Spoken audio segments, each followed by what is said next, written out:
You ever just stop and think about language itself? Not just the words we're saying, but the wild fact that we can say anything at all. It's like this invisible architecture holding up our entire world. And today, we're going to unpack its incredible power.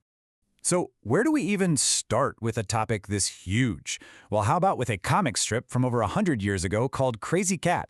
In one strip, a character asks this simple, misspelled question that honestly cuts right to the heart of what it means to be human. The question is just, why is language? The comic's answer is pretty cynical, you know? It says, language exists so we can misunderstand each other. And while that's a little pessimistic, it totally cracks open this much bigger question for us. What is language really for, and what makes it so uniquely human? Okay, so to really get to the bottom of this, we first have to understand that language is so much more than just a bunch of labels for the things around us. It's a wildly complex and powerful system. So if you ask a linguistic anthropologist, they'll give you a definition that sounds something like this: a system of arbitrary symbols. Let's just break that down real quick. System means it has rules, it has a structure. And arbitrary means there's no real reason a word sounds the way it does. It's basically a shared code that lets us take our entire experience of the world and package it up so we can give it to someone else. And let's just get one thing straight right off the bat. The idea that some languages are more primitive than others, that is a total myth. It's simply not true. Every single human language ever studied is a fully complex system, totally capable of expressing any idea its speakers needed to. So what is it that separates our language from, say, a dog's bark or a monkey's warning call? Well, it all comes down to a few key design features that are uniquely human, kind of like our own linguistic blueprint. First up, we've got this thing called displacement. And honestly, it's like our linguistic superpower. It's the ability to talk about things that aren't right here, right now. We can talk about last year's vacation, what we're going to have for dinner tomorrow, or even things that don't exist at all, like dragons and unicorns.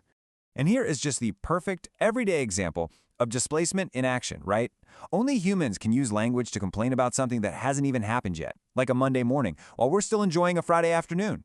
All right, next up, arbitrariness. Now, all this means is there's no logical connection between a word and what it means. The word dog doesn't look like a dog, it doesn't sound like a dog, it's just a bunch of sounds we've all agreed on. And that's exactly why the sound boy can mean a young man in English, but in the Fulfulde language of Cameroon, it means many. Same sound, totally different meaning. Now, this brings us to a really cool feature called duality of patterning. It sounds super technical, but it's this beautiful two-level system that makes language work.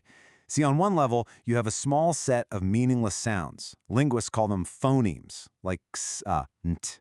On their own, they mean nothing. But on the second level, you combine those sounds into meaningful chunks, or morphemes, like the word cat. It's like having a finite box of Legos that lets you build an infinite number of things. And that patterning, that structure is everything. It's why we instantly know there's a huge difference between the dog bit the boy and the boy bit the dog. The meaning isn't just floating in the words themselves, it's in the blueprint we use to put them together. Same parts, totally different picture. And then there's this weird one, prevarication. This is our unique, and yeah, sometimes mischievous, ability to use language to lie, to tell stories, or even to create grammatically perfect nonsense. I mean, take the famous sentence, "Colorless green ideas sleep furiously." It follows every rule of English grammar, but it's totally meaningless. And that just shows you how flexible and frankly how strange our symbolic system can be. Okay, so language has all these incredible, unique features, right? That naturally leads us to one of the biggest, most debated questions in all of linguistics. If language is so powerful, does it actually control the way we see the world? And that brings us to the famous Sapir-Whorf hypothesis. The strong version, which is called linguistic determinism, says our language is basically a prison for our thoughts, that it traps us. Now that idea has pretty much been set aside. The much more accepted weak version, linguistic relativity, suggests that language influences how we think. It's not a prison, it's more of a gentle nudge in a certain direction. It might draw our attention to certain things over others. So where do most experts land today? Well, they see language less like a prison and more like a toolkit. It gives us lenses to help us focus on the world, it provides the raw materials to build our thoughts, and it helps us create the very categories we use to sort everything out. So yeah, it influences us, for sure, but it absolutely does not trap us. Okay, so we've got this powerful toolkit, but how do we actually use it out there in the real world? Because, knowing the grammar rules is only half the battle.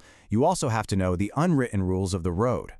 This is where a concept called communicative competence comes into play. It's the social rulebook of a language. Think about knowing when to use the formal vous versus the informal tu for you in French.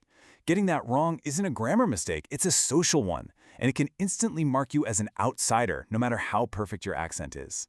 And if you want a truly mind-blowing example of this, just look at this table for Javanese from the 1950s. To ask a simple question, are you going to eat rice and cassava now? You have to make this huge social calculation. And notice almost every single word in the sentence changes depending on who you're talking to. This isn't just about being polite.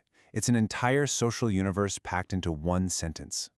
So that's what happens inside one language community. But what about when different language worlds collide? What happens when people who speak totally different languages are forced to try and communicate? Well, incredibly, sometimes they create a brand new language from scratch. The result is something called a pidgin. It's a new, functional language that pops up often in just one generation when groups with no common language have to talk to each other. This happened a lot in contexts of trade or colonialism, where the power dynamics were really unequal.